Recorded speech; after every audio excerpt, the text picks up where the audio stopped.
right, welcome back to the Skullcast, where we, as two brothers, Christopher and I, Asher, enjoy talking about football.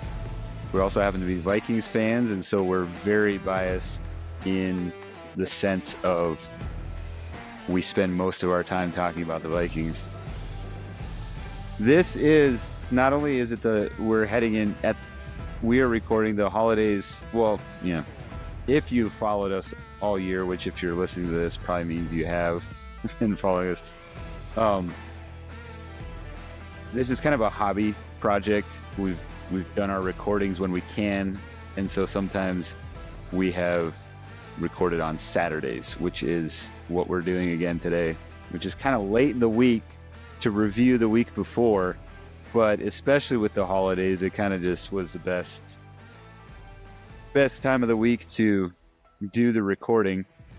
So I hope to be able to get this up and published before, we probably won't get it published.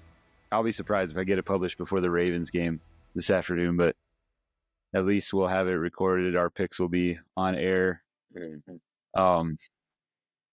then obviously next week would start the playoffs. And so because it's been kind of a hobby project, we're going to go through the playoffs and then probably won't commit to any weekly episode.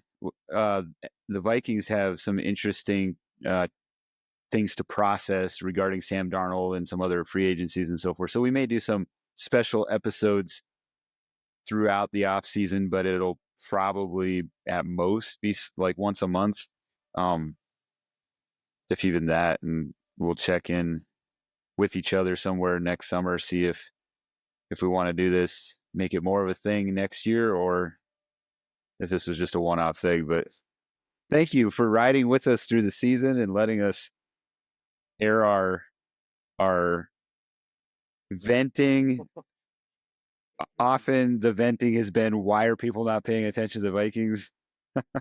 And here it is. It is all culminating. Yeah.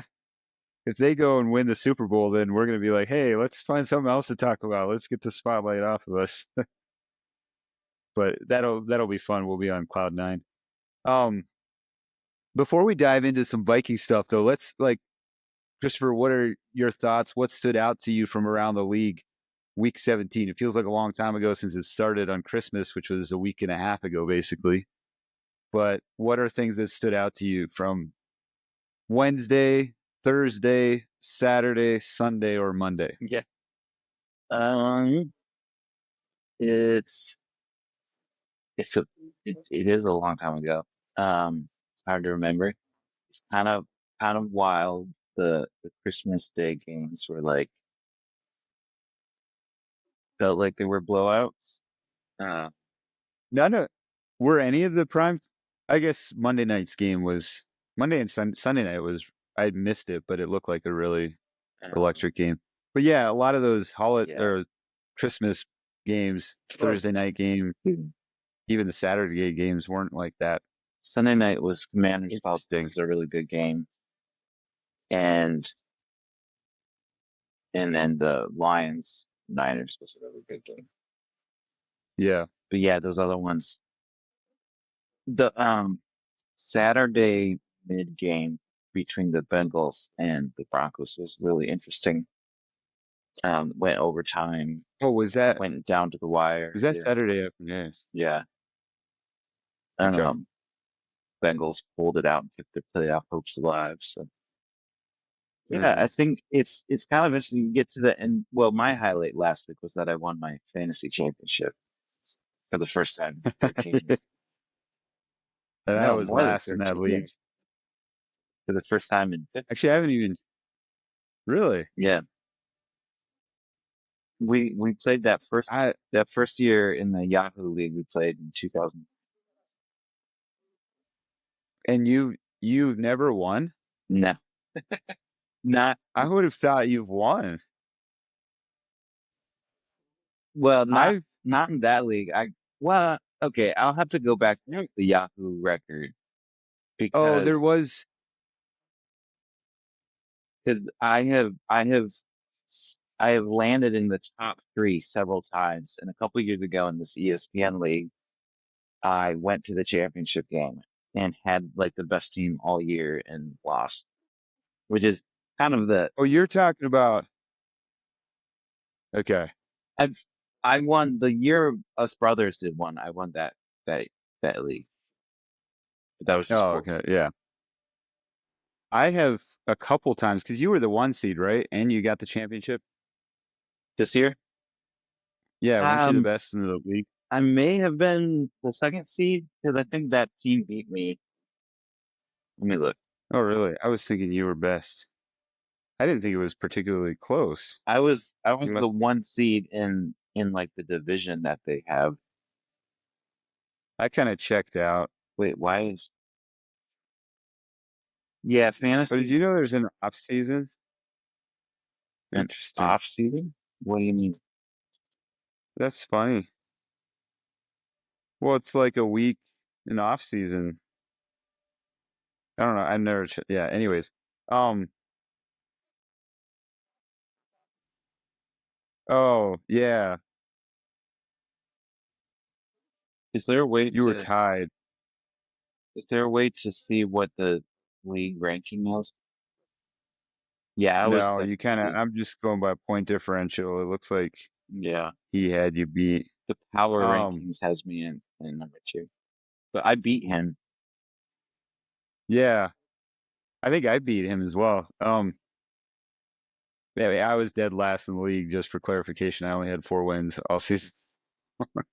Um. I have several times been first in the league, and then just my guys lay eggs Yeah. in the playoffs, and I don't do anything. That's the Like, frustrating thing about fantasy is, like, at the end of the day, there is a lot of luck involved, mhm. which is why Anyways, bigger leagues can be more fun. But yeah, anyways, this is I forget how we got sidetracked on that. Oh, that was something fun from the week. Is you won your championship? yeah. Yeah, that's why. Um, Oh, yeah, another highlight I would like to highlight is how just trash the New York Jets are with Aaron Rodgers. yeah, This is gonna be his legacies these last couple of years. People aren't gonna remember Green Bay. yeah. No, he has. Uh, it's at the point now where where I almost feel sorry for him. Like I'm just like, why is there not self awareness? Obviously, it's not just Rodgers. Like Woody Johnson has some pretty major issues Yeah. himself. But excuse me, I'm getting the hiccups all of a sudden here. Um, yeah. One of the things that last year, Christopher and I, as I think I've mentioned this before, but usually throughout the NFL season, we end up spending probably 20 minutes a week, 30 minutes a week, WhatsApping back and forth, messaging, Yeah. talking about things. That's what led to let's just do a podcast. But last year, like the thing that I ranted a number of times is like, why does the Rich Eisen show spend so much time talking about these bad teams? It was the Jets. Rich Eisen is the Jets, and Chris Brockman, who's a co-host on that show, is a Patriots fan. And I was so frustrated because you had the Broncos had like a 5 or 6 game win streak last year. You had the Vikings who were started 1-4 and then were storming back before Kirk Cousins is even after the injury, like they kept their winning streak going for a little bit. But and none of that got attention. Absolutely none of that got attention through all of that. And instead they're whining about Rodgers' injury or Brockman whining about how bad the Patriots are. Um, what's been kind of fun this year is last year Rich was like, Rodgers is injured, as though if Rodgers was Yeah. healthy, everything would have been better. And now he's just like totally he's done with it. I think he's done with Jets football. And then Brockman's like wanting the Patriots to be the worst Yeah. so that they get the number 1 seed. Number one And so draft. it's number Yeah. sorry. Yeah, I always get say that wrong. Number one draft pick.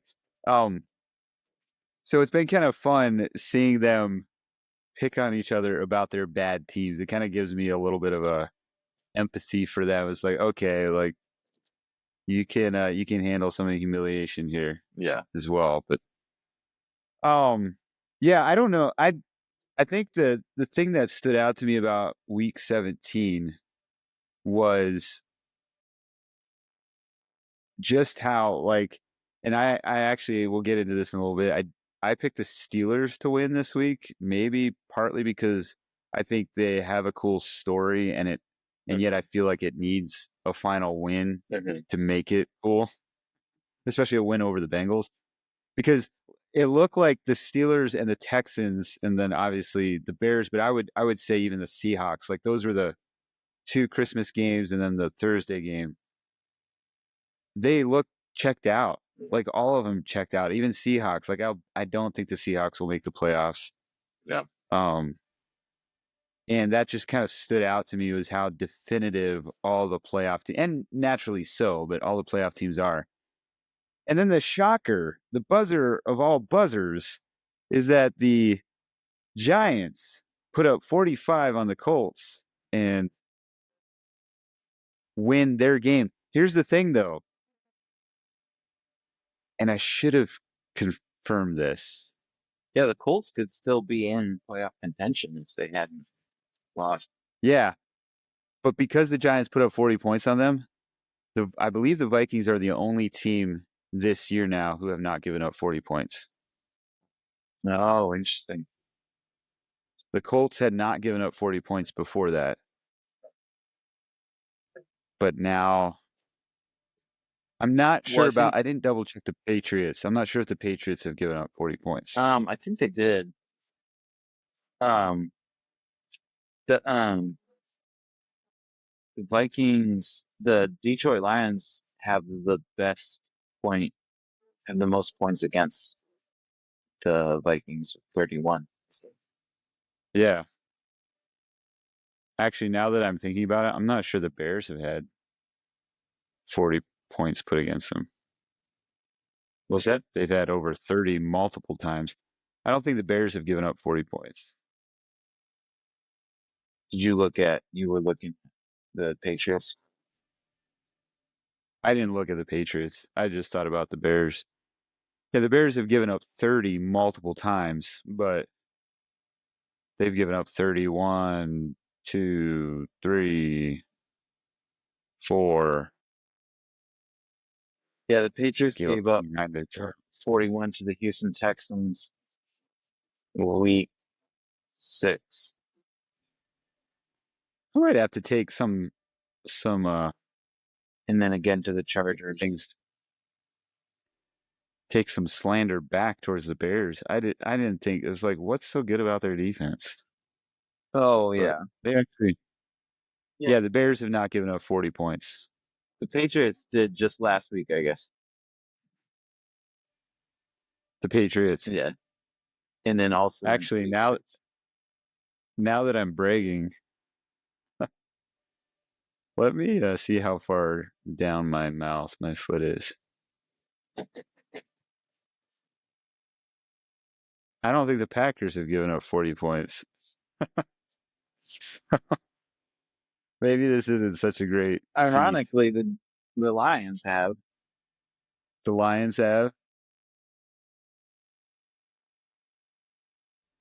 And the Lions have given up 30 points more often than the Vikings, I believe. Where are you looking? Are you just looking at the team schedules or? Yeah. 1, 2, 3. Packers gave up 34 week 1 against the Eagles. Yeah, but they haven't given up 4, and they've given up 38. more 30. San Fran. Yeah. No, the stat that I was digging into the other day was the Vikings have only given up 30 twice. The most was against the Lions, 31. And no other team, like the next best teams are, they've given up 34 times or something. And then I was looking, I was like, you know, I think everybody else has given up 40. And I knew the Colts hadn't. The Colts are kind of a sneaky good defense. You don't think of them as a very good team, but they actually hadn't given up just a ton of points. And then last year or last week they go and give up 45. Before we dive into some Vikings talk specifically, I guess we've already gotten there a little bit, but before we discuss the big upcoming showdown, you want to hear a top 5 list that I have? Yes, please. I have put together, so this kind of dovetails a little bit. You just a few weeks ago, you did top 5.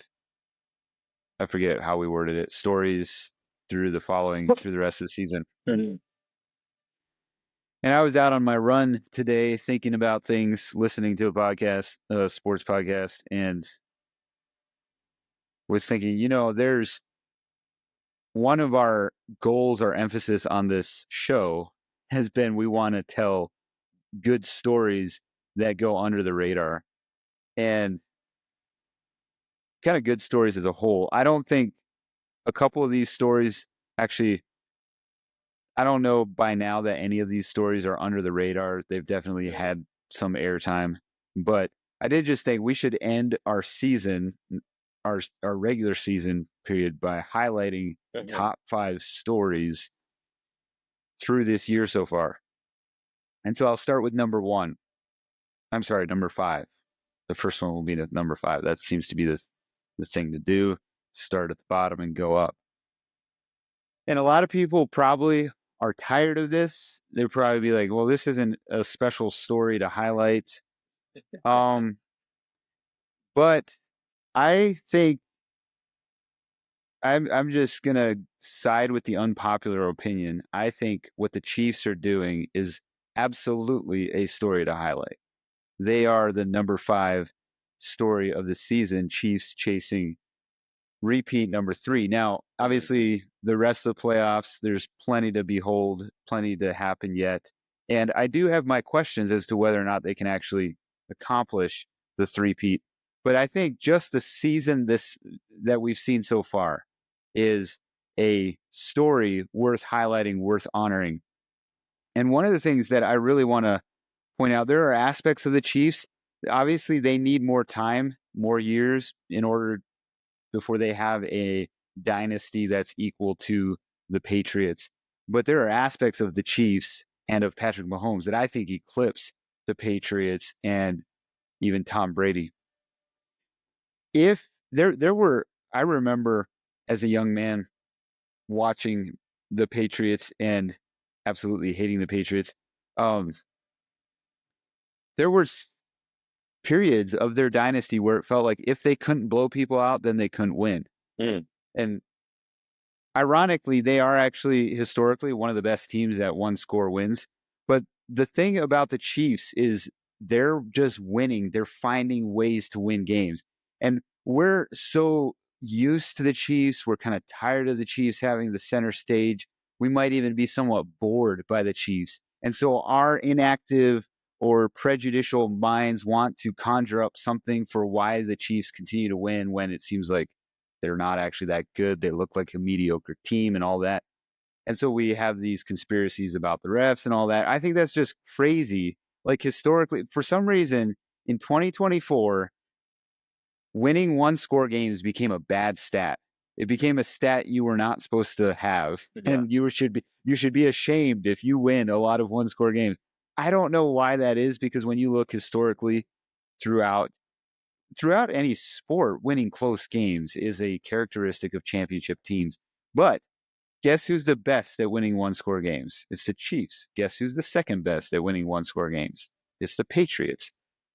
Teams that win one-score games go deep into the playoffs, and they do it frequently, which is why I'm not ashamed that the Vikings have that narrative on themselves a little bit. So I think watching the Chiefs, they're 15-1 right now, going for 16-1 on the season. Obviously, undefeated would be maybe a prettier image, but they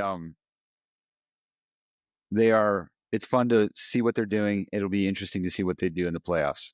I do think the Bills have adjusted in how they play them. It'll be interesting to see if others have adjusted as well and how deep they can go. Storyline number 4 is the Steelers. Now, I think for this is not a story that if it ended today or if they lose tomorrow, their season is still a good story. So this is why I have it low on the chart. I think they need to win today. Sorry, did I say tomorrow? I think they need to win today, and then it'll be like, that was a good story. I don't think the Steelers are Super Bowl contenders, but I do think they could go win a playoff game. There's aspects where I wonder if they will actually, especially if they would lose today, but I think there's potential they go win a playoff game. But the story here is just how many times Mike Tomlin is kind of doubted, and specifically what in the world I even thought, like when I saw, they're bringing in Russ and they're getting Fields, I was pretty sure Fields would do better than what he actually wasn't horrible in Chicago. And as we're seeing with Caleb Williams, like everybody, that's a whole nother topic. Everybody's counting Caleb Williams a bust. Caleb Williams has had a great rookie season, very comparable to Jaden Daniels statistically. The problem in Chicago is not Caleb Williams. The problem is, first of all, these unrealistic expectations for his rookie season. Secondly, he doesn't have a very good system, franchise, supporting coaching staff and so forth around him. What the Steelers have done in bringing in Russell Wilson, bringing in Justin Fields, Tomlin's leadership, because you look at a number of guys on the Steelers and they're guys that don't get along or maybe shouldn't get along, and his ability, Pickens has some attitude issues and stuff. And everybody's saying, like, if you have 2 quarterbacks, you have no quarterback. And typically there should be some sort of friction between if you're vying for starting jobs. He's just done a phenomenal job of leading this group. And maybe I say the Steelers are the story. Maybe it's actually Mike Tomlin. That is the number 4 storyline of the season. Tomlin is him. He's won a Super Bowl. I think he could win a Super Bowl again. But I think something about Tomlin, like I think there's a lot of comparison. It was interesting. Did you listen to the interview? When was it? I think it was with Dan Patrick. Is that his name? Oh man, where KOC was on Dan Patrick, and he highlighted Tomlin as yes, I did. Yeah. He said something. There's nobody he respects more than Mike Tomlin, which I guess you could say that about everybody. But I was interesting that he said that. He had just been talking about Dan Campbell and raving about how he'd vote for Dan Campbell as Coach of the Year. But I see similarities in their coaching in the sense that, like, yes, they're coaching football and they're winning football, but they see their position as a coach in developing something much bigger. They're developing men. They're developing things beyond just this locker room or just the field and stuff. And I see that a lot with Tomlin.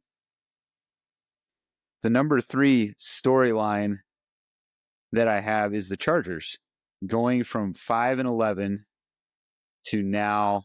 Let me pull it up real quick. I should have double checked that. They are 10-6, have a chance at going 11-6. I'm sorry, they were 5-12 last year, I think. And just this is what Harbaugh does. He's done it in the NFL. He's done it in college. He comes in when there are losing teams with losing records. He turns them into winning teams. You switch sideways. I'm not sure how it shows up on the recording, but just to let you know that. I think the Chargers are one of those teams where they've flown under the radar even more than the Vikings. They haven't gone on long winning streaks. They're not vying for their division, much less the number 1 seed in the conference. But I do think they are a dark horse and a AFC championship team. I don't think they'll go to the Super Bowl, and I wouldn't be surprised to see them get bounced in the first week. But there's this aspect about them all year long where they're always better than about the time you think, like, they're going to fold then you look over and it's like, oh, they actually have given up the fewest points per game of any defense in the league. Now they have given up 40 points as per our previous discussion, but the Chargers, I think they have a chance of going deep, regardless of what they've done right now. They could lose tomorrow and 10-7, and it would still be a major turnaround from what was the year before. The number 2 storyline, and I guess why I'm picking these as stories to highlight is because we have perceptions about this team, perceptions about individuals, and then they've been drastically different. And sometimes they're drastically different within the season, which is kind of how everything I've highlighted so far, or sometimes they're drastically different over a couple of seasons. But like the Chiefs, people are looking at it, it's like they're not a good team. They're not a good team, and they keep winning and winning and winning. The Steelers, everybody's like, you've got 2 quarterbacks. You have no quarterback. You're not going to do good. How are you going to win this? How are you going to do it? And here they are in the playoffs. The Chargers, this big turnaround. They were bad last year. I think a lot of people expected them because Harbaugh has a track record. But there's none greater just turn of events than the 2024 Minnesota Vikings. They are the number 2 storyline, and they're culminating with what I think is the number 1 storyline, and that is the Lions, the Detroit Lions. That they face off against each other tomorrow night. This is not only is it historically the biggest regular season game in NFL history, as far as like having the most at stake in a regular season game where it's not the playoffs, but this is arguably could be the closest matchup of any game, even throughout the playoffs this year. Now, I guess if you get the Bills against the Ravens or either one of them against the Chiefs, like which is likely for the AFC Championship, like maybe that's going to be a close matchup again. All 3 of those have played the Chiefs closely, even though I think the Chiefs have a massively better defense than the Ravens or the Bills. The Eagles are good. That's going to be a close matchup if they face the Lions or the Vikings, regardless, whatever. But not only do they share a record, 14-2, not only does the winner break a franchise record, either side, like regardless of who's winning, not only are they both vying for the number 1 seed, they're divisional rivalries. And so, if the Lions were in a separate division, I might say the Vikings are a clear better match than the Lions because the Vikings have a comparable offense with a significantly better defense. Yeah. But this is divisional rivalry, and things always like bad teams become good when they're playing divisional rivalries. And so this is going to be a dogfight to the very end. It's going to be exciting to watch. And here's the amazing thing is either loser, like if either team loses, they still have an incredible story of this season. Not to mention, whoever wins has an incredible story. And let's just go over some of what these things. So the Vikings heading into the season, Vegas had them at 6.5 wins.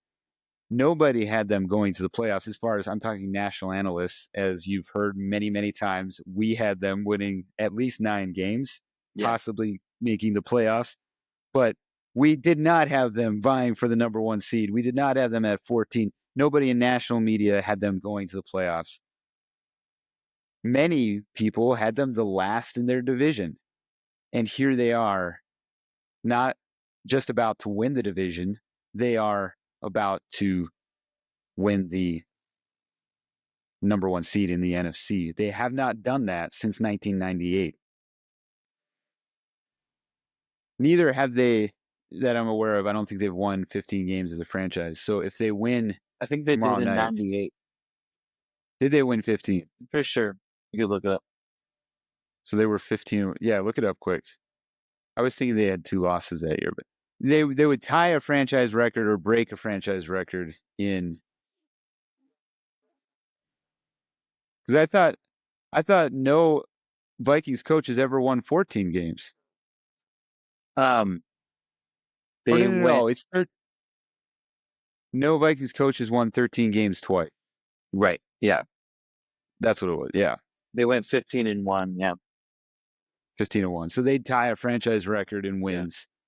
They'd return as the number one seed for the first time since '98. On the flip side, and just Sam Darnold's ride, obviously, like I think that totally just stands for itself now. This has been an incredible turn of events. I think KOC has coach of the year just in terms of expectations that have been flipped. But if he wins tomorrow night, then I think you may as well just bring it on a platter to him there. bring it down That's flat. that's that's disrespectful because there are certainly other coaches that deserve Yeah, a vote, but I do think he easily wins it. On the flip side, if the Lions win, so first of all, if the Lions lose, they've already had a I don't like to call it a Cinderella season because that makes it sound like this is just like magical and it's probably right. not going to happen. Like they have in the last 3 years turned their franchise around to the point where they are now the team we're neglecting to talk about because everybody expected them to be good this season and Yeah, there are other people that are good that nobody's talking about. And so like that's just a phenomenal turn of events over a 3-year period. Obviously it probably started 4 years ago when the new staff and front office came in. right. But we've seen the evidence, we've seen the fruit in the last 3 years. But if they win, not only do they break another franchise record in season wins, they win the division in back-to-back seasons for the first time since the merger between the NFL and the AFL. And I should have wrote better notes. I was thinking there was a third stat. I really think, yeah, for them it's a Super Bowl or bust season. Oh, it's not a stat, but this is what I'm thinking. Like they obstacles have mounted as the season comes to an end, to the point where a lot of people are picking against them now because of how bad and injured their defense is. And yet in this Super Bowl or bust season, it continues to look like they just reach out and grab it and they get it and they have the will to go win it. And if they would win, it would just be another piece in alignment with that pattern all year long. And so I think, obviously, I don't think it's debated. That's the highest anticipated game of the weekend. Yeah. But I do just want to give the Lions their flowers. I think I have them ahead of the Vikings as far as storylines just because of, well, I guess I don't know why. It's like objectively, I think they deserve the number one storyline, even if the Vikings win, just because of what has been like literally what has happened in the last 4 years deserves a movie about. I think, excuse me, Yeah. there's like on YouTube a documentary, which I don't know if every NFL team just makes a documentary of themselves Oh, for just sure. in case they happen to have a good season. Then it's, Yeah. but I remember watching some of it last year, and it was interesting. It was fun. Like this isn't a shock. It's not a surprise. It's very similar to the Vikings. There's been an intentional change of how things are done, Mhm. how coaching is done. I mean, we we brag and rave about KOC and Brian Flores, but Dan Campbell, Ben Johnson, Aaron Glenn, like those are three of the best coaches in football right there, Yeah. and they deserve their flowers. So, anyways, do you have any feedback on my top five? Go over 'em real quickly, just one last time. So I got it right. Lions. Lions are now dogs to be beat. People are coming after them. Vikings have had the biggest turn of events. Chargers, Harbaugh turns losers into winners. Steelers, Tomlin is him. He knows how to lead men. He knows how to coach. He knows how to get winning football teams. Chiefs, and their one score wins are not a bad stat. That's a Yeah. good stat to enjoy watching them play situational football. Okay. I am Yeah, I think I can get behind all of those. I think it's hard to think through. Like there could What be happens some if you don't emerging behind them? storylines of the playoffs. Um, Oh or yeah. what? Um, like I like said, the what happens if you don't get behind them? Am I fired? I did say that did sound kind of like I was like I don't know. I don't care if you can get behind. I think what I was doing, I was comparing them to my storyline list from a few weeks ago. Um, Oh yeah, and I knew you talked about the Chiefs. I had the Chiefs as the number one. Will the Chiefs three-peat? That Will they that three? Yeah. um, and then could the Lions Bills meet in the Super Bowl? Kind of as a way to like put both the Lions and the Bills in there. Um, Mhm. we'll have his cousins in Atlanta. Well, that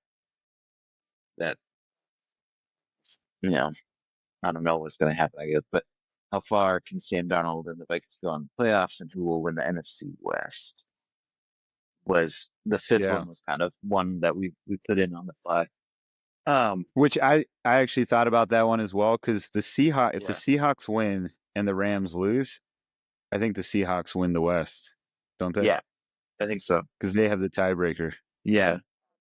Um, they're also more favorable matchups, especially compared to how they played.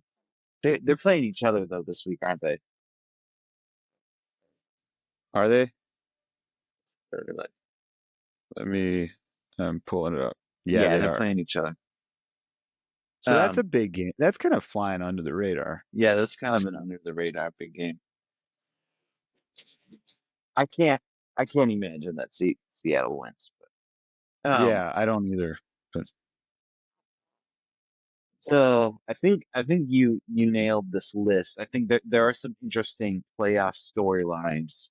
But as far as like the whole season, expectations coming into the season, I mean, like I honestly I didn't expect 3 out of 5 of these teams to get to the playoffs this year.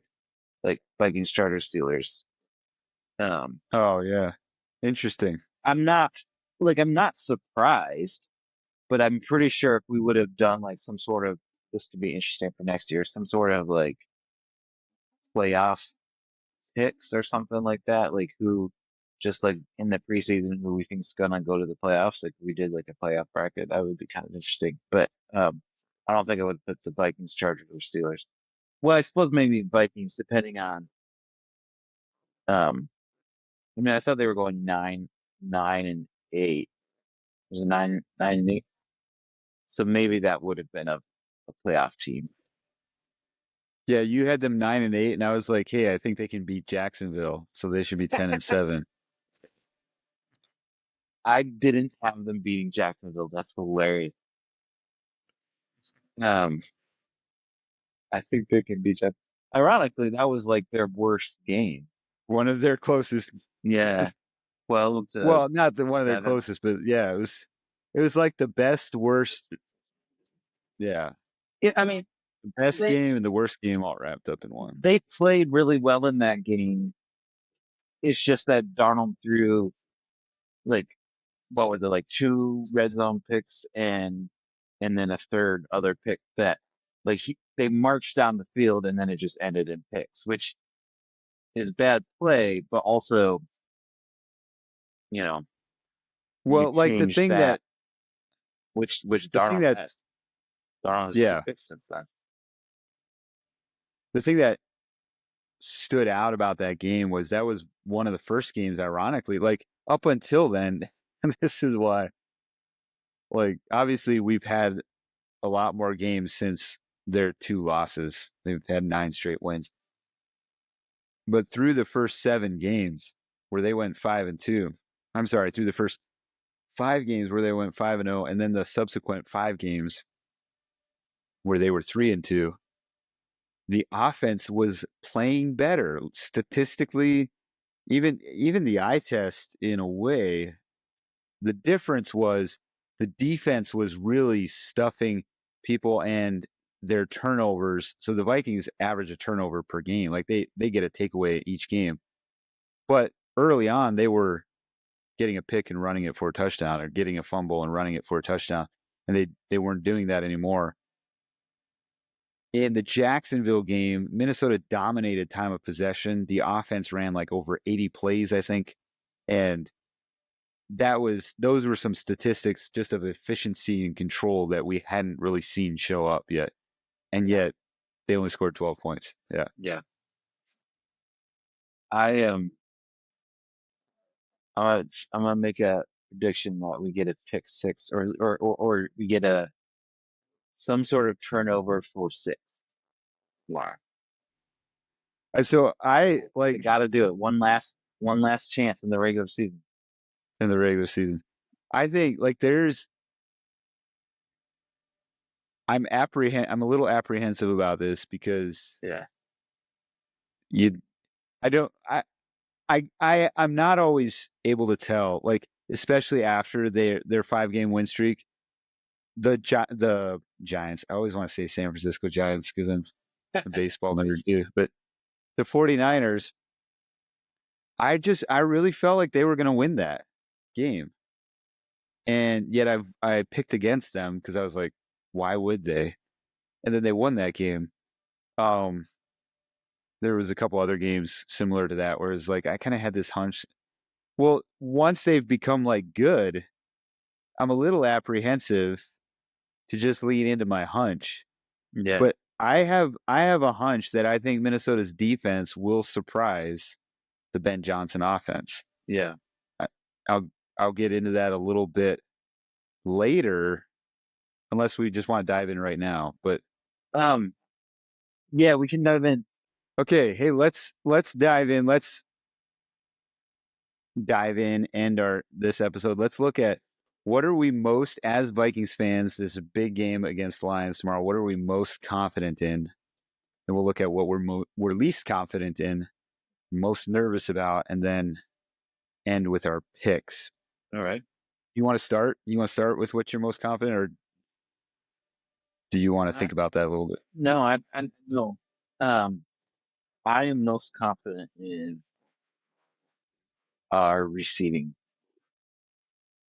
particularly Justin Jefferson, but you add on to that Addison, Hawkinson, Naylor. I feel like all the tight ends have been doing really well this year. Oliver. Yeah. Yeah, me too. I am very confident in the receiving core.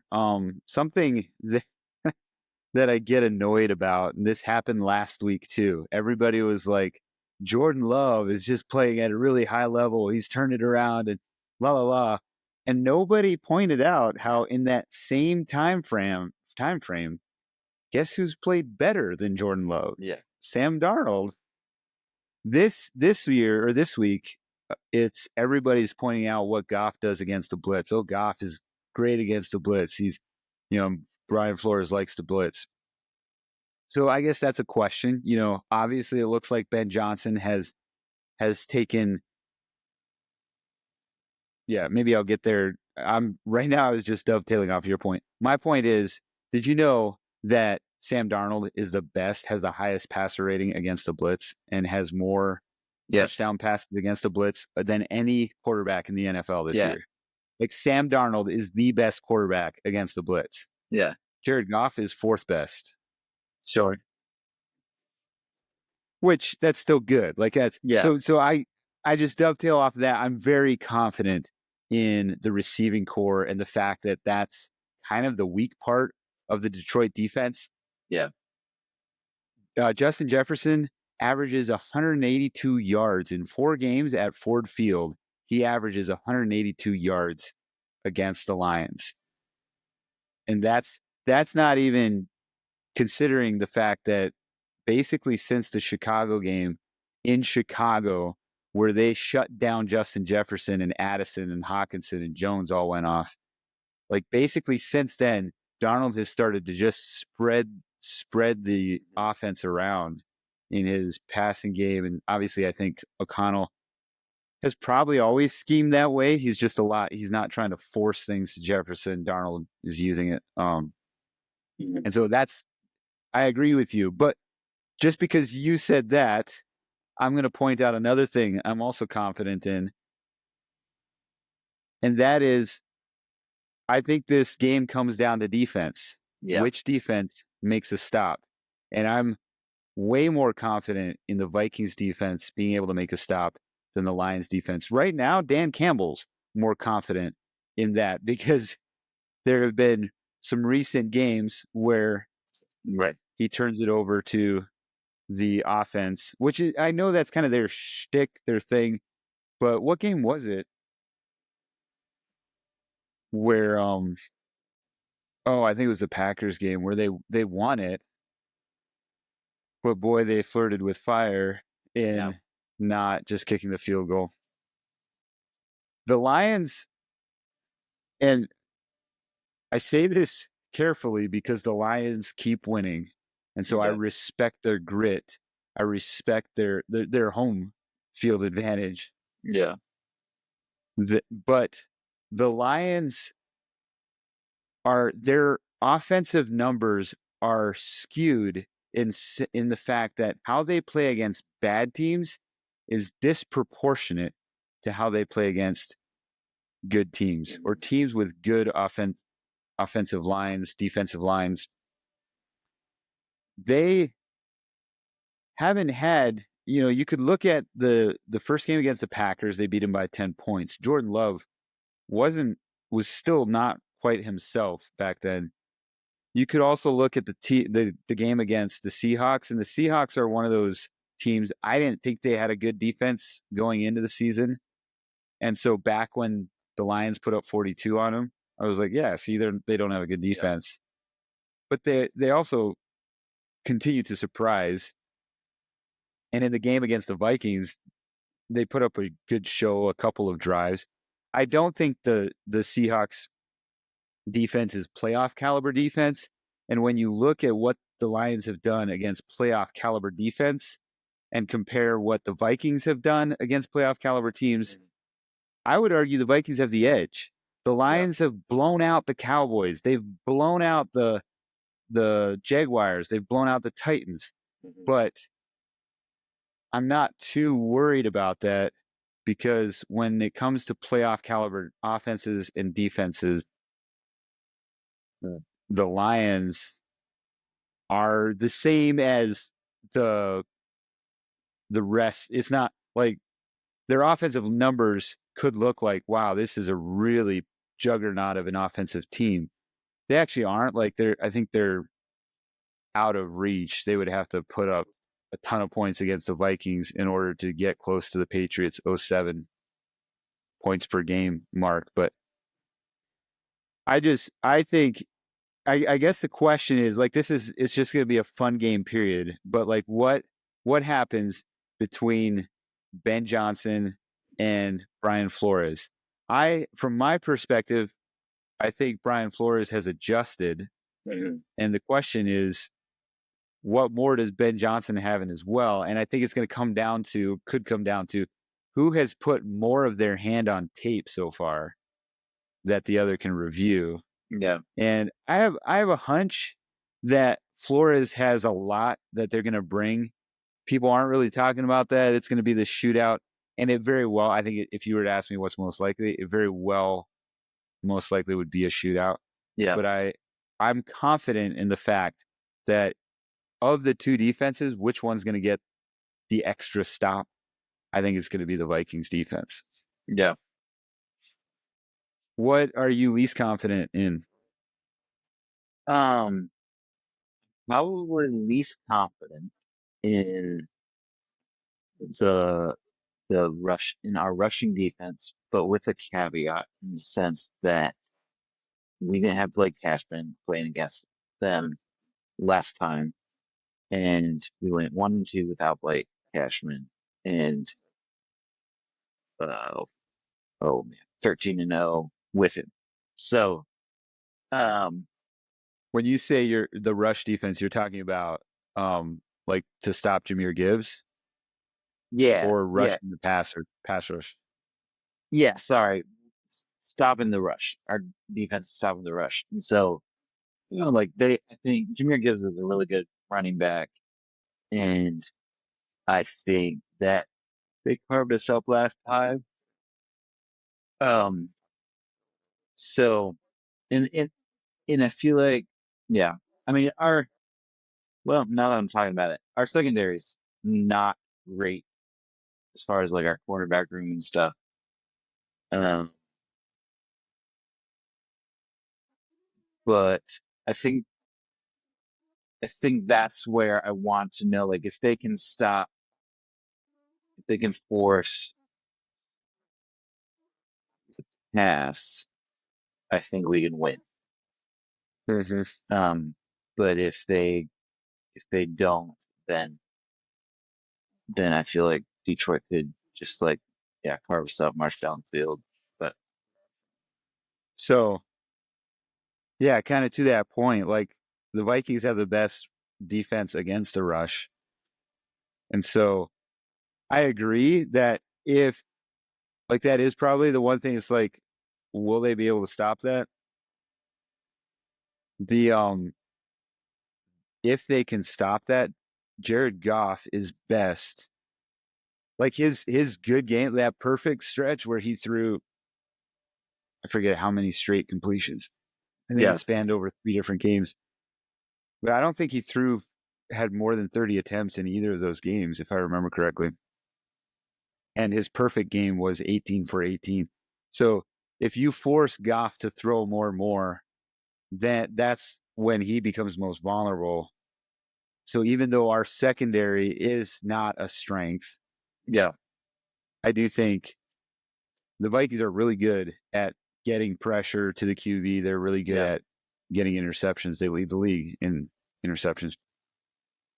And so, yeah, it'll be interesting. I do agree. I thought like, man, that's another thing up on the Vikings, the fact that David Montgomery was injured and they're relying on Jameer Gibbs. But Gibbs has been, it's yeah, almost like his numbers are mediocre, but it's like they almost have a better running game with just doing more of Gibbs. So that's not necessarily been a on one hand, if you're able to put two running backs on at a time, or specifically like Gibbs is more the speed burst, and Montgomery's the bulldog that plows over. They have nicknames for each other, but I haven't followed them enough to remember what the nicknames are. yeah. I think it's like off of a video game or something. Like,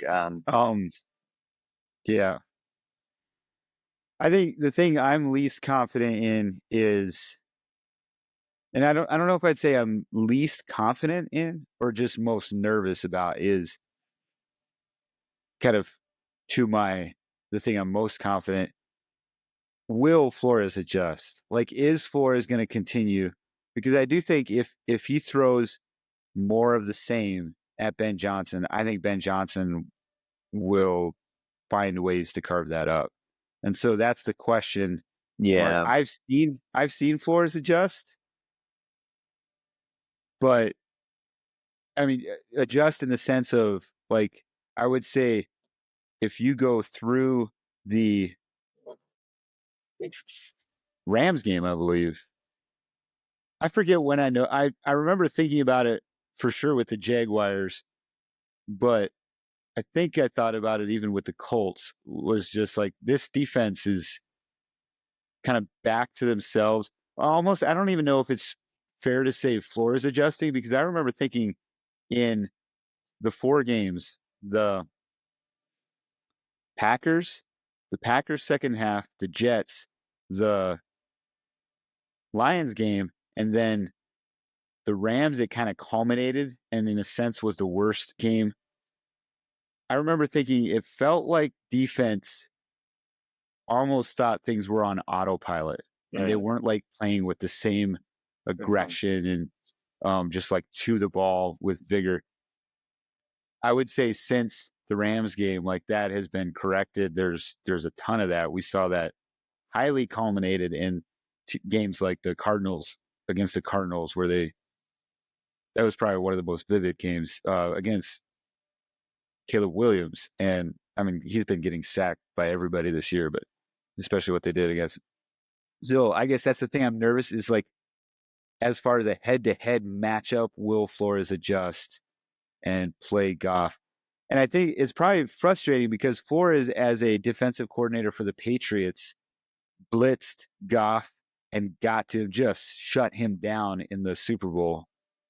But in terms of what Goff has done as a Lion against the Minnesota Vikings, Brian Flores defense, it seems like the blitzing frequently hasn't necessarily worked. And I guess that's the question is like, will they be able to create looks of pressure and then not actually bring the pressure or kind of surprise them with, yeah, it'll be interesting to see how it goes. Yeah. So let's move into our picks. Do it. In week 17, I had my best week of the year so far. All right. Going 15-1. So I went back through after we hopped off of recording last week. I went back through because our totals were skewed. I had missed something somewhere. And I forgot, like for the first several weeks, you were ahead of me by a decent chunk. Yeah, you made a nice comeback. I'm not sure if there's anything to really brag about in that, or because I don't spend just a ton of time researching these. But your record's pretty phenomenal itself. You went 13-3. You missed on the Titans and the Saints. That's what's differentiated us. And I don't know that anybody saw this game going. I was like, I don't know that we've ever had a week where the first 6 games just like knocked off exactly how we thought it would go. And then, yeah. I mean, you were so close to going 16-0. Yeah, if it wasn't for that Colts game. Who were the Saints playing? The Raiders. Oh, yeah.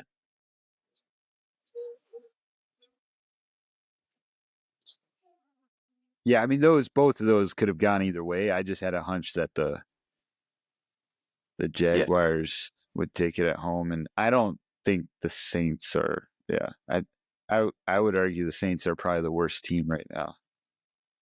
And as far as like, obviously, remember when the Saints were 3-0 and the Vikings were 3-0, and everyone was like, people were selling Viking stock and buying Saints. Yep. So we have proved if you need a sports picking broker, we have proved that we are worth a look. Don't listen to the national analysts. Okay, for week 18, starting today, Saturday, January 4th, we both picked the Ravens to beat the Browns. Yep. You picked the Bengals, and you very well might be right. I picked the Steelers. They're at home. They need this win. I also think if they lose, then their story is probably not much of a story for the season. Steelers. We picked. Sorry, what did you say? You said the Steelers aren't much of a story. Yeah, I mean, if the Bengals win, I guess it could be argued that that's kind of a cool story. Although I'm still, I don't know. I think quarterback. I think their defense is trash. But ever since, who were they playing? Who were they playing? Was it the Steelers, perhaps? They had a touchdown and then they went for 2. They've probably done that multiple times. But I was watching. I haven't watched a ton of Bengals games, but I watched that game, and Jamar Chase was wide open, and Burrow tried to squeeze it into his tight end, almost like quickly, and it wasn't. Couple things. It didn't strike me as like just a horrendous breakdown of the offensive line, but also Chase was open quickly and he was there. And they they lost it because they couldn't convert the 2-point conversion. What game was that? I would have to look it up. Anyways, that game I've had this hunch, like I think wins matter. Like QBs play a huge role, whether that's off the field and building camaraderie and behind the team, whether that's on the field in decision making. And yes, 100%, he's got some great stats he's putting up, and their defense is trash. But I'm just like, like good QBs win games. They win their games, and Yeah. I don't know. The jury's out on Burrow, in my opinion, as to whether he's. I guess is he a Tom Brady, Pat Mahomes, or is he like an Aaron Rodgers that can put up phenomenal stats? Aaron Rodgers won more games throughout a season, but just like he's putting up fantastic stats. But is he just an individual player, or is he actually leading his team to victory? That's what sets QBs apart, in my opinion. So we both have the Eagles over the Giants, Packers over the Bears, Falcons over the Panthers, Bucks over the Saints, Commanders over Cowboys, and then we split this week. You're going to take the Jaguars. I'm actually going to take the Colts. No particular reason. Do you have a particular reason for why you choose the Jaguars? According. Oh, sorry. You're No, still in. Is that why you went quiet there for a little bit? No. No, that it just now someone tried calling me, and every time it does that, it cuts out. But I didn't pick up on it. I hung it up. Oh, I see. I was just curious if I have the Colts winning over the Jaguars, just because I think I don't know, they're the home team, they're evenly matched, but it's kind of a coin toss. Do you have a reason why you're picking the Jaguars? Not really. I feel like, what was it? Did I pick the Jaguars or did I pick against the Jaguars? I was thinking I had picked against the Jaguars a couple weeks ago, and they surprised me. And Last week you also, picked against them. yeah. Also, just reading about some things going on with the Colts right now, it sounds like the whole organization is kind of in turmoil and infighting and stuff. Oh, really? I yeah. have not followed. Did you see Pat McAfee went on a whole thing against them? No. What was he saying? Oh, he's just saying. He wrote like an incredibly long Twitter rant.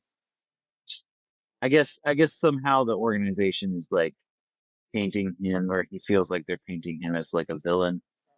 And he was just talking about basically that they're getting what they deserve because of those. Interesting. Not being disciplined. So that, I don't know. Who knows if how accurate all of that is. Or I was like, well, it's kind of a coin flip. I still believe in. Obviously, I guess Trevor Lawrence isn't playing. But I don't know. I think I believe a little bit more in Jacksonville than I do the Colts. Yeah. Colts defense probably. Yeah. I should have been paying attention then. I do think Jacksonville's a better team than their record shows, I think. Yeah. They're one of those teams that have had an unfortunate game that year. we split. I think so, yeah. Maybe I should just join you in picking the Jaguars, and then that'll clinch like there's no way you could beat me, right?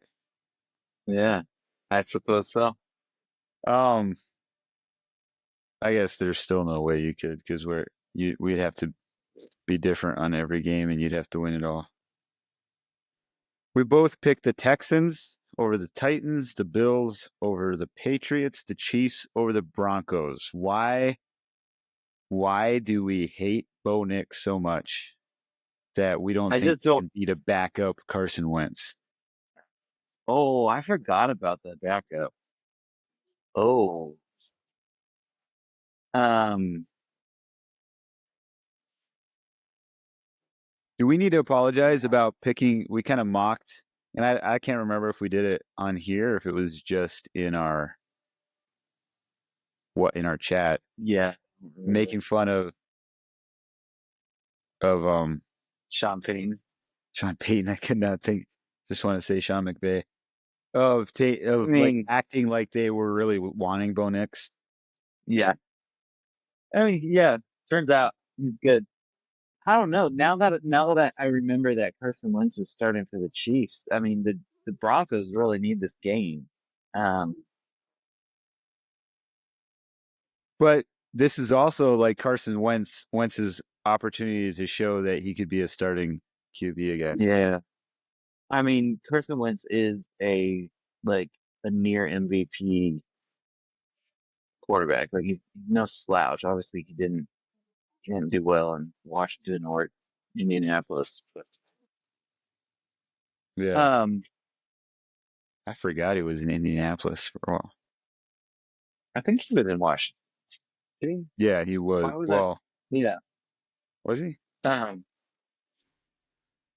I mean, yeah, I I'll sit with the Chiefs. I mean, at the end of the day, I think they're still a better team. yeah, that's kind of my thought as well. I just don't believe like I just haven't seen like Bo Nix has obviously played well. I just don't know if does he have what it takes to like to lead a team to overcome, an Yeah, underdogness. yeah, and I also think that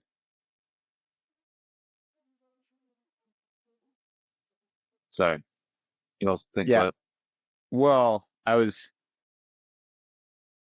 thinking, well, maybe I shouldn't say this since I haven't looked up the recent records. Like the stats on the rookie QBs are actually very comparable. A lot of it has to do with I think Washington has a better supporting cast than Chicago. Chicago had a ton of expectations around them. I think you take Caleb Williams, you take Jaden Daniels, you take Drake May, and Michael Penix, even JJ Yeah. McCarthy, put them in Denver. I think they could do a lot better than what Bo Nix has been good for a rookie, but it's not like I wouldn't call him a franchise QB necessarily. Maybe I'm Yeah. wrong. Like that's kind of how Brees was in a certain sense. Like it's not like he just stood out as this franchise QB, and yet he was ended up being pretty good throughout his whole career. Yeah. We choose the Rams over the Seahawks. So wait.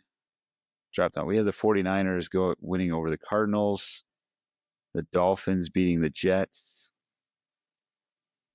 Watch the Jets like go off, put up 40 points or something in this absolutely meaningless game. Um, Rams over the Seahawks, Chargers over the Raiders, Vikings over Detroit. Do you have any Yep. comments you want to add on that?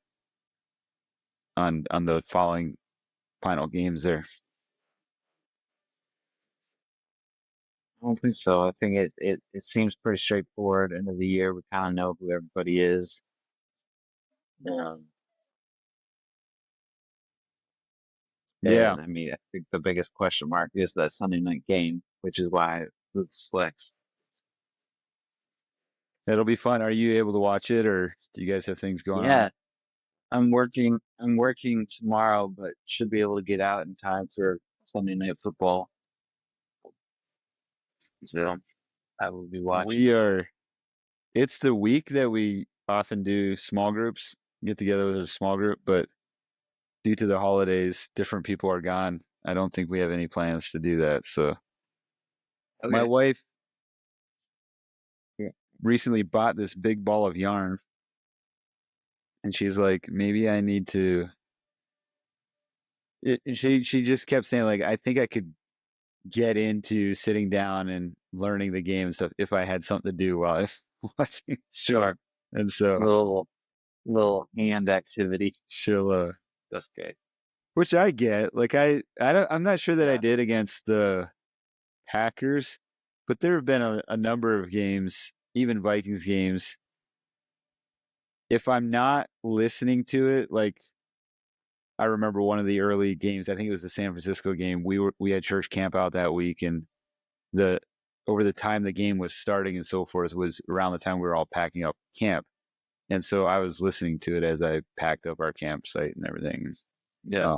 Like it's kind of common that I'm doing something, but there were a couple games where if I'm just sitting there watching it, I'll like play Risk on my phone or something as I Sure. Yeah. Football can be a bit of a boring game. It has boring intervals. yeah. Um, the the thing that I'm always torn about is, so I have the K-Fan app on my phone, and so that's how I spent most of this season, was listening to the games, listening to Paul Allen call the games. And Oh I mean, yeah.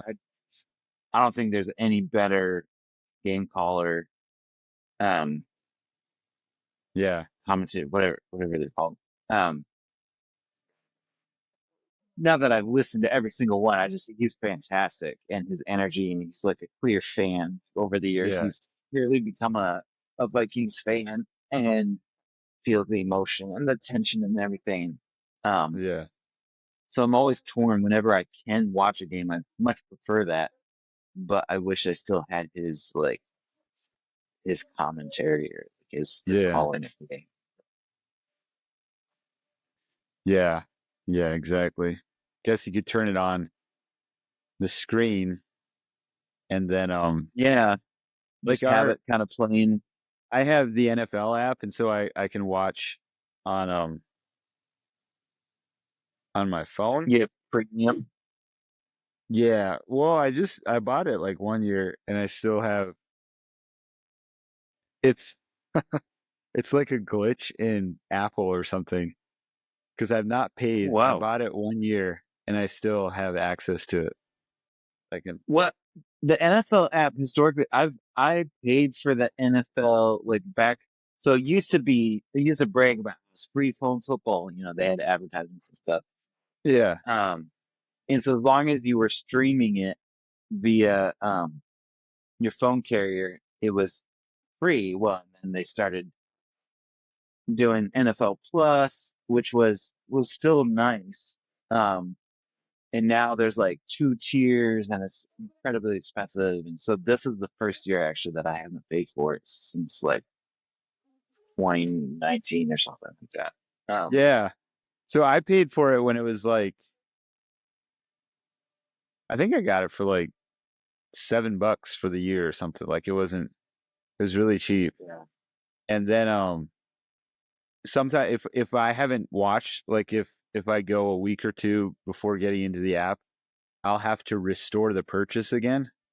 But I have yet to be charged. Like I'll restore the purchase. I have yet to be charged for it. And I That's can watch the hilarious. games. And I can screencast it, but the audio Oh, doesn't come through. oh, So you could like yeah. Just screencast it turn, up. turn on And K-Fan and yeah. get the app. The other thing, what I did for the Packers game is I got just a DirecTV offers a 5-day free trial. Oh, Yeah. And then you can cancel it. And so I well, you just can you got can the, buy a like Sunday night ticket for like $10 now. Sunday ticket, Sunday, yeah, but that's not the full Sunday. games, is it? If you, well, so you have to have YouTube TV. And if you, on YouTube TV, you buy the Sunday ticket, you can watch out of market games. But the scandal is that, at the beginning of the year, it costs like $200 to buy the ticket. Oh, I see. Interesting. Yeah. Will that last through the playoffs? No, I, I doubt it. Yeah. Um, Yeah, yeah, I don't know.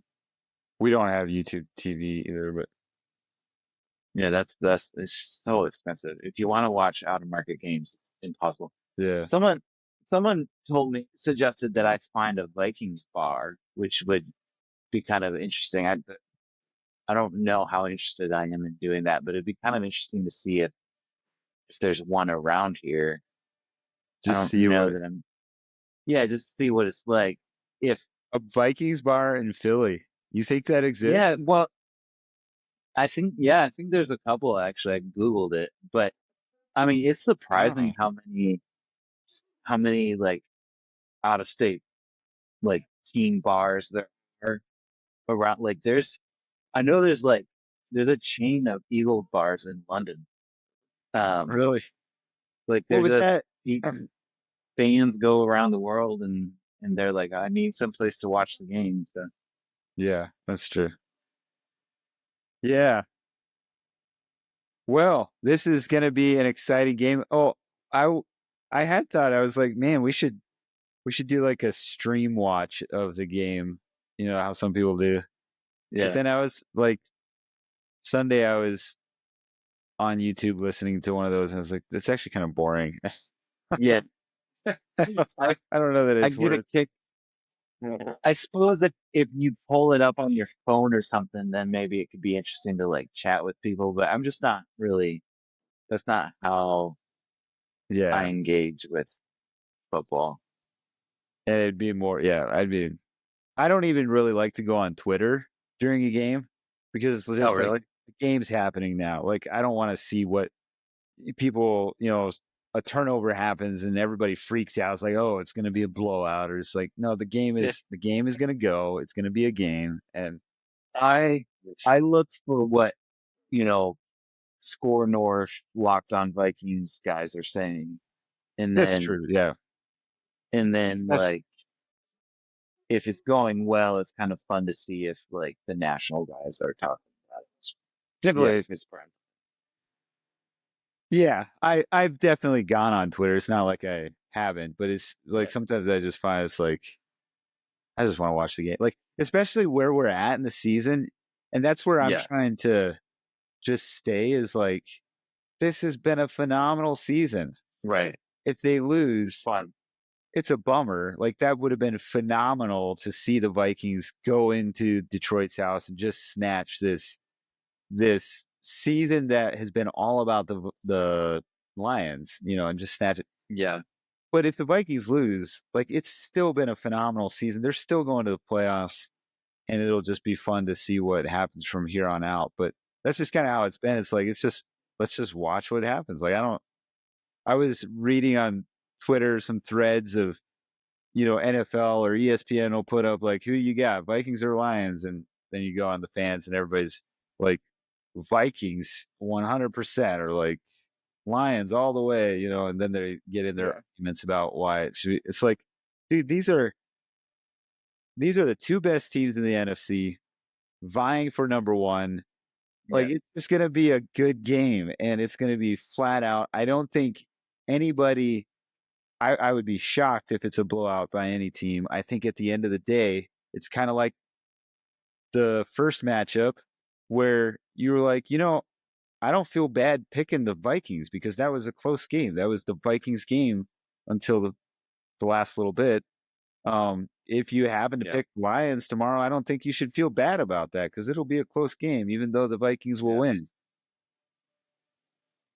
And with that, we'll leave. We say good night.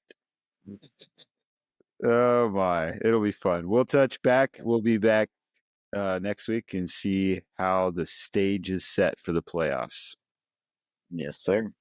Until then, we'll see you guys later. See ya.